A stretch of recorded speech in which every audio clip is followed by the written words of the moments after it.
So you have identified a number of problems in various industries that could be tackled by your technology, and you've talked to several people about it. Good job! Now the real fun begins in order to turn your gadget into a rocket.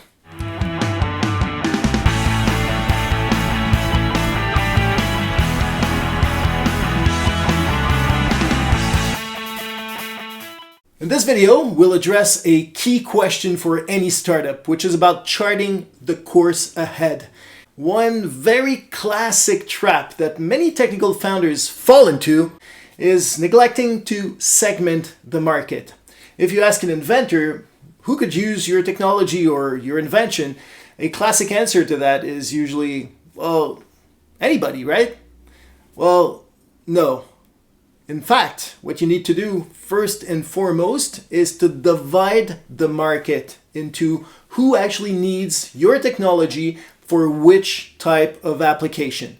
For example, back in the late 1990s and early 2000s, I was involved in a company called Lear Tech, which used to combine digital signal processors as well as FPGAs, field programmable gate arrays, which was a very unique combination at the time that could serve a variety of purposes that range from audio processing, video processing, development of telecommunications systems, as well as automotive and embedded control systems.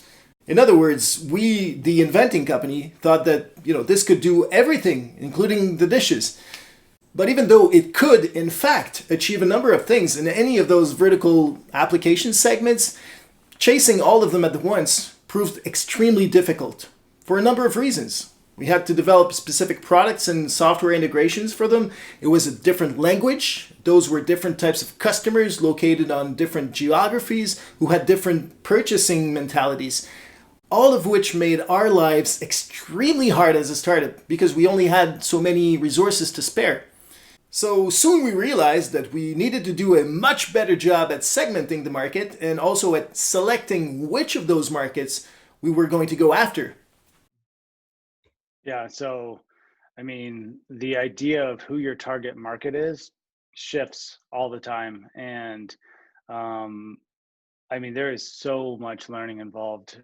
We started from thinking that our customer was just direct to consumer, and we're gonna create this really cool, sexy Nest thermostat type idea, push it through channels to get to them.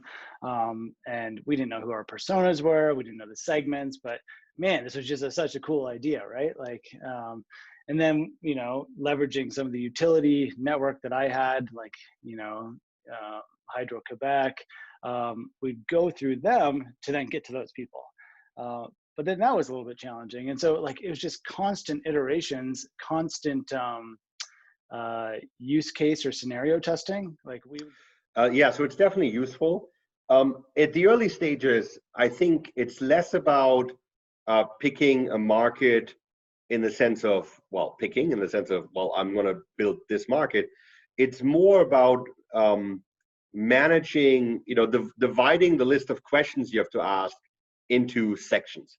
And so one of the exercises we do in Tandem Launch when we look at new opportunities is, we sort of sketch out very quickly what the idea might be, right? Or we have this technology, we want to address this market, it could do this. And then the exercise we do is to brainstorm what needs to be true. And basically write down a list of things that, for this little business that exists only on a napkin right now, for it to work, for it to become a real company, lots of things have to be true. And some of the things that have to be true are generic, like the team has to execute and so forth. We have to find financing. So we ignore those. We hone in on the ones that are specific to that opportunity, right? Like what technical assumptions have to be true, what market aspects have to be true. Things like, this is actually useful for this type of customer, and the customer will pay money for this thing, and the money is corresponding to the effort of getting to the sale, and we have to either meet or there has to be no regulatory requirements, and so those are the kind of the things that have to be true. It's impossible. So the next step is obviously to evaluate those things, make sure that we have good indication that they are true. It's usually impossible to do this without segmentation, right? So what you end up having to do is you go, well, a million things have to be true, but let's pick a market segment and let's go in that market segment what has to be true.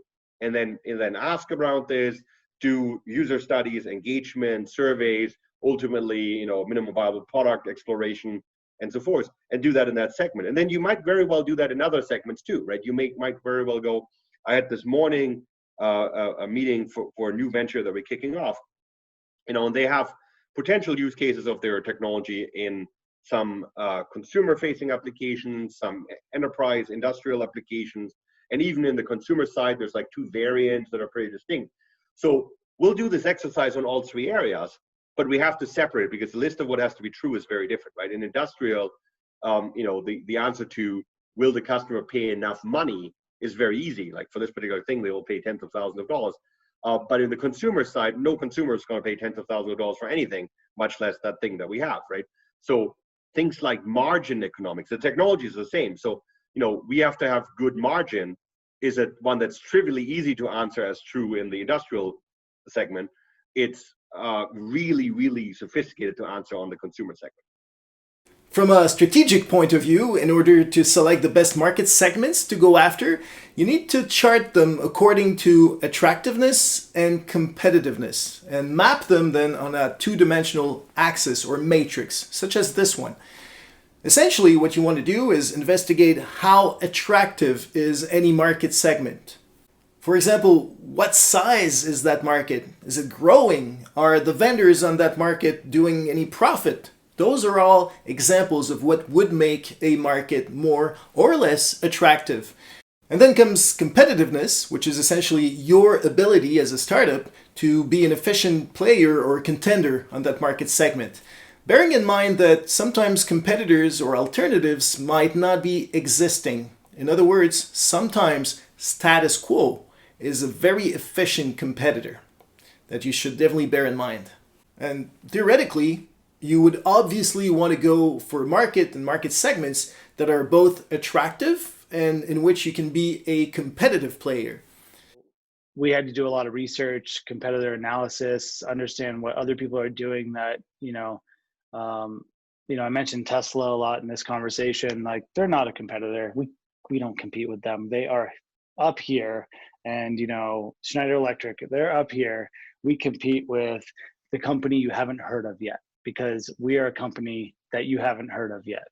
And so how do you find them? And then how do you start to figure out what they're doing? And maybe they're just a little bit ahead of you. And you can kind of see some trial and error there and figure out that stuff. And then so you try and get ahead of that. So market research, definitely big. So let's begin with market attractiveness, which is usually a function of market size. So the first thing you want to do is have a look at how big a segment is in terms of customer number and in terms of expenditures. If you have a look at any existing industry report, that would typically map who the main competitors are on that market, but essentially how many customers there are and how much do these customers spend annually on the existing products or technologies. A few years ago, a couple business partners and myself developed a technology that could be used to automatically maintain water in residential hot tubs. And we considered a number of potential markets for this, both from an applications point of view, but also in terms of market segments or direct business to consumer modes as opposed to business to business modes, or even business to consumers. So we performed a number of analyses that I will use as examples throughout this presentation to better illustrate the concepts. For example, in the context of that business, we managed to assess the total market to be about $3.7 billion in the US. That number was based on a number of sources ranging from public domain sources like the Government of Canada to databases and reports that could be found in public libraries like that of the HSC School of Business. This will give you a first sense of how big a certain market is. For example, in Leartech's case, the telecommunications market was way bigger than the audio real-time processing market, but that gave us a general feeling of which direction to go. But that's way insufficient, because most markets are not homogeneous. They are highly segmented. So a better way to do things is to actually start with customers instead of industry or products. And instead of going top down, to actually go from the bottom up. This approach would yield what is called the total addressable market, which is essentially the market that you could aspire to tap into as a startup given the resources that you have. In order to do that, you need to start with the end in mind. And what is the end exactly as a startup? Well, that would be the moment you get a paying customer, if not a recurring customer. And what would bring you this paying customer exactly? Well, that would be the combination of two things. First would be the perception of a problem that is important enough to make him or her decide to go after a solution, alongside the perception that your solution is an efficient one to tackle this very important problem. So in the case of that hot tub related company, that gave us about 300,000 potential customers, which once you made the summation of everything they spend that's related to their hot tub, was kind of far from the 3 billion-ish figure that we had earlier. So in order to calculate and assess this total addressable market, you need to ask really 4 different questions. First is, who exactly feels the pain? Who has this need that your technology could help solve or address? And then if it's an important and compelling need, customers should be willing to pay for a solution. Now the question is, how much is that exactly? More than that, who's actually willing to buy a solution from you? A novel startup that nobody's ever heard of with an unproven technology. And then how many are located in a geography that you can physically get access to? Of course, if you were going to sell online, that might be the whole world. However, do bear in mind that not everybody works in English throughout the world. If you're going to target the Japanese or the French market, for instance, you will need to get your collateral and whatever promotional material you have translated in Japanese or French, because otherwise it'll be sayonara or au revoir to those markets. So all of these questions can be at least partly answered by existing data, existing sources of information. For example, databases might tell you where's the biggest market for hot tubs in North America or even in the world. Other information vendors might even have a listing of potential customers located in any locality. Even Google AdWords can tell you how many people search for specific terms in any given locations. All those information will give you at least a preliminary feel about different markets and market segments. It kind of works as a first pass filter, but it's not even close to being enough. In order to make the best possible decision in terms of which market to go after, you probably need to go deeper and adopt some of the methodologies that the greatest salespeople adopt themselves. And that is to actually ask 4 questions. First basic question is, who has a need? Who exactly feels the pain? We've covered that before. But that's not enough.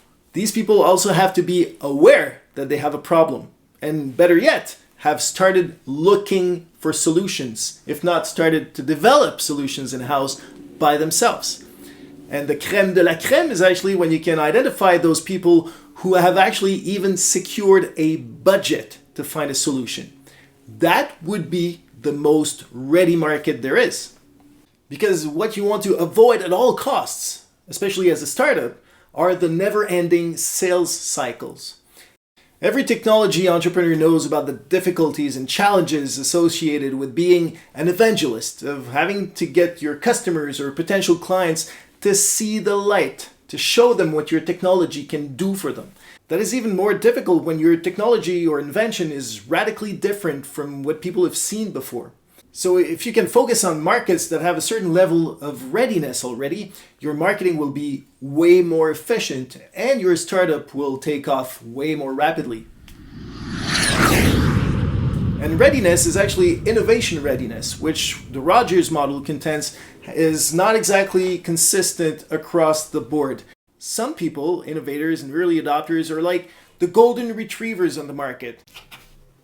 Is that a new bone? You know, the kind of people who will try anything because it's new. And then the further right you get onto that bell curve, the more you encounter people who are risk averse, who ask questions like, what's in it for me? Why would I take the risk of dealing with you, a startup, for a problem that's not, that important? At least not important enough for me to risk my job dealing with you. We always try to develop our products and aim the same type of customers. We call them the Henrys, so high earners, not rich yet. I think it's a great crowd to work with. Most of them don't have kids, so they have that money to spend. Most of them eat at restaurants, not anymore, but anyways, you understand what I want to say. Most of them traveled. They spend more than like the older crowd, let's say, that just bought a house or had kids and stuff like that. And they're more an easy international approach, because the guy or the girl 35 years old who lives in Paris listens to the same music, listens to the same movies, and wants the same thing as the 35-year-old in New York and Miami or in Tokyo. There's some different changes, but I love brands that are like, you don't have to change your message or your name or your branding regarding the country you are. Like the good example is like toothpaste. It's like crazy how it's difficult to be in the toothpaste business, because in France it's not the same thing. In Italy they want it more spicy. In the States they want like huge volume at Costco's. So you always have to adapt your format. All of our products are sold exactly the same way. There's some little things, but I think we're in 18 countries. So I try to facilitate my life like that also. So anyway. So to answer your question, because I wasn't answering your question at all, we started with cafes and bakeries. We started delivering in small places that has a lot of sex appeal to them, or that where the trendsetters are hanging out, right? Because trendsetters are not hanging out in Sobeys or Walmart or Loblaws. They're hanging out in cool coffee shops, and they take pictures for Instagram, and that's where they go and work and do their nomad digital stuff. So that's where we started selling. And I kind of replicate what I did with Rice Kombucha before, right? So we went to these places where people like the environment and respect the owners of the environment because they feel at home there, or they feel like it actually embodies who they are. And by doing this, even grocery managers goes in those cafes, right? And see our brand and get attached to our brand. And then the second step was to actually then go to the mass market and the grocery stores and we've opened the cold pressed juices to the mass market. We were the first ones because our price point was so lower than the other ones. For the first time, cold pressed juice was not only for the shishi poo poo, Westmount, detox, I'm gonna get a better skin and pay $10 for a juice. No, it was to suddenly we came out with a juice that was more affordable for everyone. So you want to focus on those innovators, those very few people who actually see the potential benefits of technology on their own. And those innovators, those 2 or 3% of any market, are typically the ones who feel the pain, who feel this urgent and pressing need, as opposed to just a strategic need. So if your technology is able to significantly reduce the cost of something that is important for a company, then you stand a much better chance of achieving success. And significantly here means in the range of 90%, because otherwise, why would anyone take the risk of dealing with you for a 5 or 10% saving?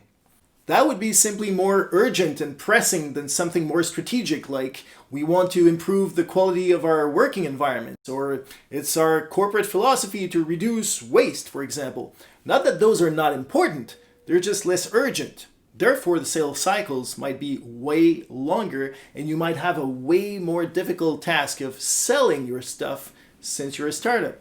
And how do you go about finding all of this information? Well, guess what? You gotta go fishing again. You got to talk to people, talk to industry insiders, current or potential customers, vendors, or experts and consultants. As many people as you can, as long as it's outside the building.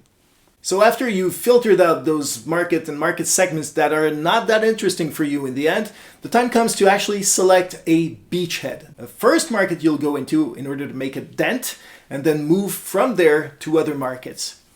So that means making a decision in terms of which market to go after based on this attractiveness and competitiveness analysis you've been working on. So again, most strategy textbooks would tell you that you need to go for the highest attractiveness and the highest competitiveness, which is probably true if you're Procter & Gamble or L'Oreal and you can afford armies of personnel to go after and conquer a specific market. But as a startup, things are slightly different. Maybe you want to focus on a slightly less attractive market, a market that hasn't been tapped into by the major players of this world, where you can therefore be extremely competitive and then move on to the big markets afterwards. Now, according to the authors of a book called Startup Nation, that would be the recipe that has translated into success for a variety of Israeli startups in the last few years. So what we do is we look at the potential segments, and segments, by the way, divide into two. There's two types of segmentations you can do. So one type of segmentation is by use case, like what do you do with it, right? It does this versus this versus this, assuming that generally speaking is not available to classical non-technology companies, because they often, like if you're Airbnb, the segment is renting houses, right? Like there's no, it does one thing. But for a lot of the technology companies that we create, the technologies are often platform technologies, and so they can very easily actually do different things, right? Like we have, this. I was at a board meeting this morning of a company that does computer vision systems, and they can use that for retail, and they have some customers there, and they can use it for security, and they have some customers there, and they can do this for elder care, and they have some customers, like completely different markets with different. So that's one type of segmentation. And then the other type of segmentation is kind of where in the supply chain do you want to do your business, right? Do you want to be a direct consumer, box maker, physical or digital, that sells a thing? Do you want to be, selling to integrators, to system providers? Do you want to sell to manufacturers? Do you want to license to OEMs, right? So those are two different types of segmentation. Bottom line is you do all that stuff, and then for each segment, you can kind of get a sense of kind of the classical thing, like what's the addressable market in that segment, what's the barriers to entry, what's the cost of development, all this kind of stuff. And when you do that, our general preference and strategy is for the first beachhead segment, the first one that you're going to launch into, focus almost entirely on ease of entry, both in terms of time to entry and kind of control over the entry, right? Like, do we control our own destiny? Can we do this directly, or do we need to have somebody else? Do we need like a political decision or a change to laws or something like that, right? That would be a huge barrier. So ease of entry needs to be high, whereas market size doesn't really matter. For the beachhead, like a lot of VCs run around and say, oh, you need to have $1 billion market. Not for that beachhead, right? I would much rather have a beachhead where within a year or within whatever is a short period of time for that type of startup, we can get out of the door, traction, do something, and it's a $20 million market, whatever. It's a beachhead. You're not going to live there very long anyhow, right? And then on the other hand, you identify markets that have really large addressable market size, but maybe have more hurdles, and you sort of gradually shift from the easy but small to the big but difficult as your business evolves. And I mean, obviously, ideally, you want to have something that's easy and big, but usually that doesn't exist, right? Those things are harvested. Yeah, that's a good question, because I just went to my experience, my Rolodex, which doesn't exist anymore, but I spoke to the people I know. So I asked my network, my friends who work at utilities, and based on my experience, I asked them first, like, hey, does this problem sound like a problem to you? Like I started to ask them, like, that big Tesla Powerwall that has a lot of energy storage in it, right? Yeah, no. So I have this little guy, and we're trying to solve this little thing. And I started to get feedback from the people any random person I know. I called up my friends, my family, people I've done business with, or school projects and all that kind of stuff. And they gave me some insight on direction of what they might find valuable. And so it really was me talking to a lot of these utilities and giving me guidance. And that's actually how we moved from the small one to this one. And then we do have a big one now. So, Tesla, watch out. And For the beachhead market to launch it and to prove the technology, of course, you have to find like who are the lovers, who are the first adopters to test the technology. But like as I was giving the example with this boxing company called FiCamp, those first adopters might not be the main source of revenue or your main source of clientele in the medium or long term on the success of your company. The Elon Musk kind of way, like, I want to go to Mars. Um, that's his objective. But in the way we're launching to Mars, okay, I need first to launch satellites. First, I need to launch rockets. Then step by step. But the step to launch a rocket is not he has to do. It's just a step. He doesn't care. Oh yeah, it makes money. Good. Now I can focus on the spaceship. Keep moving. Keep moving. So. Because again, as a startup, you inherently have only limited resources. You cannot use an atomic bomb to catch a fly. Your weapons are more something like this, where your firing power is limited to whatever you can spare with your arms or the elastic that you have, and where the number of projectiles you actually have is also very limited. So you need to be extremely efficient at whatever you do in order to conquer this first beachhead market. And that starts with having a very clear target. If you've ever watched a Jason Bourne movie, you've probably noticed that all the spies seem to have those dossiers, those files containing a lot of information about targets.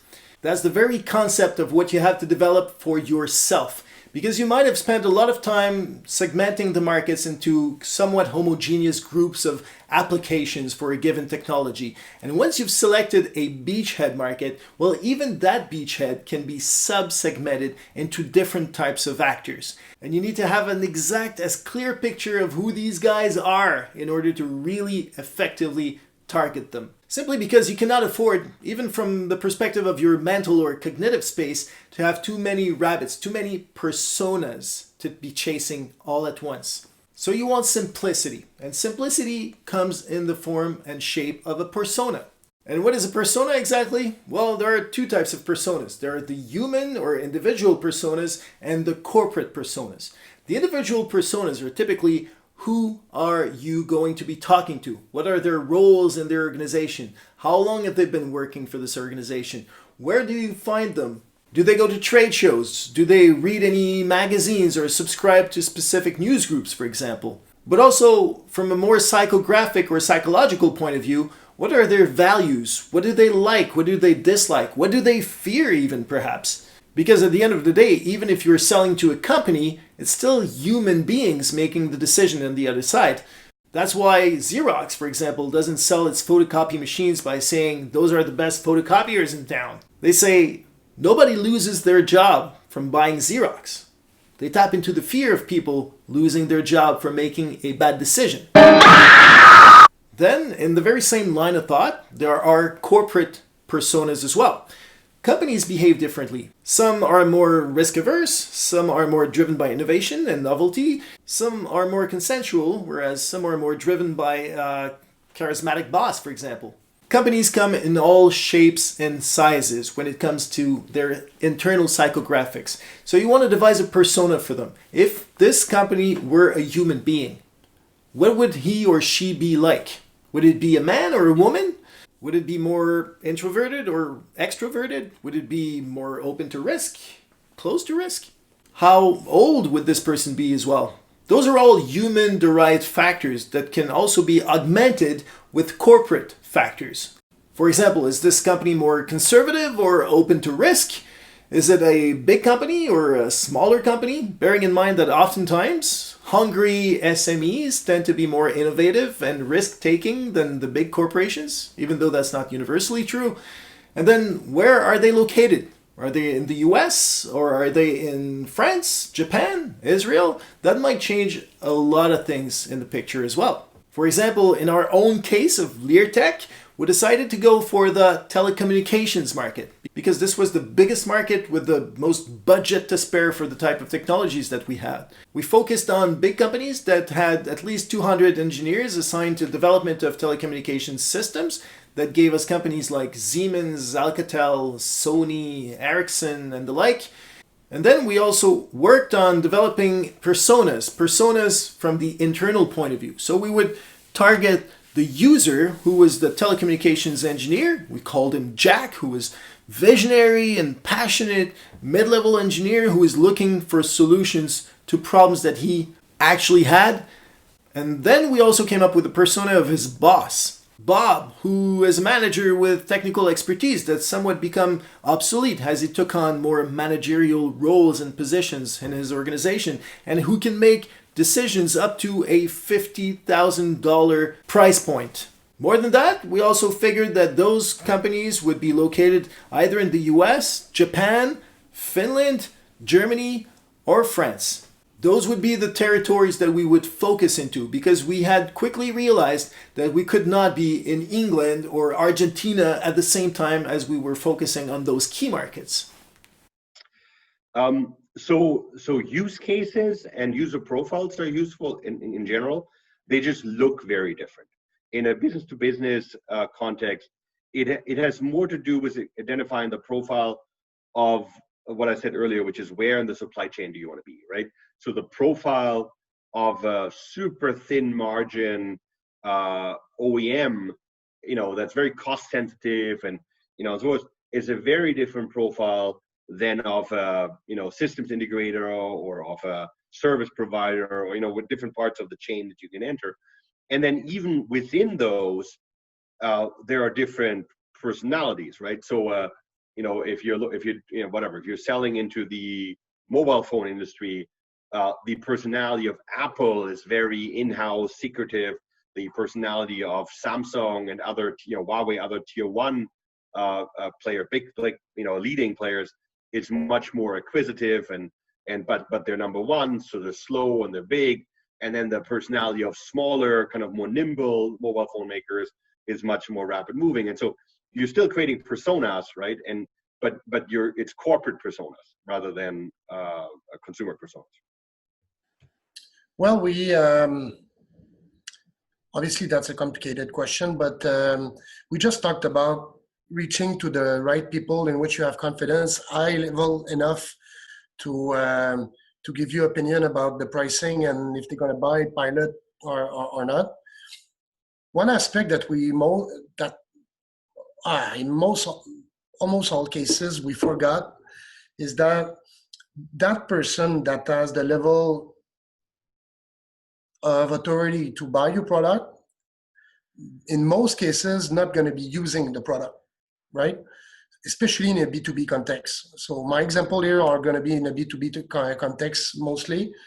So at some point, you have to talk to the people that are actually going to be using the product, deploying the product, maintaining the product, operating the product, because even though you have the high-level permission or you have access to the people that can buy it, most times we're going to be in a context of how can I explain that? Many people, especially in the B2B context, a small amount of people have the authority to buy, okay, and actually accept a product. But many people in that organization can say no, if you understand. So many people at different layers of the organization can say no, I don't want to use that product, and that's going to cancel your business literally. So you're not going to be able to sell anymore, or you lose your contract, or you lose whatever. So you have to make sure that the people that are actually deploying the product, maintaining the product, are happy with it, and it's easy for them, and it fits most times, and it fits behaviors that already exist. It's really, really difficult, especially with operating and operations. It's really difficult to replace process. So you have to understand extremely well the process in your customer environment, and try to fit in and ease the life of people that are going to be operating and maintaining that product as much as possible while being innovative. But for the parts that are about operating and maintaining, I think that very often as founders, young founders or startups, we get super excited about the business value prop. We get super excited about our own product, and we forget that there are people that have been working for 10, 15 years in a certain position that going to have to maintain that product, and very likely we don't understand correctly their life and how to fit in to make their life easy. So as this video draws to its close, we're left with another to-do list for the next few days. First item would be, for the concept or problem that you have identified previously, define at least 3 markets that you could tap into eventually. And then for each and every one of those markets, come up with an analysis of its attractiveness as well as your own competitiveness on it, which you will map on a matrix. And then make a decision on a beachhead market for which you will develop a set of corporate and, if possible, individual personas. That should keep you busy, at least for the next couple of days. So if we were to summarize in a nutshell again, make a first pass at segmenting the market of potential applications. Then select a beachhead market based on attractiveness and competitiveness, but also where sometimes ease of penetration will trump a higher level of attractiveness. And then develop personas. These personas will be extremely useful throughout the development of your startup, starting with the development of a value proposition, which will be the topic of our next From Gadget to Rocket.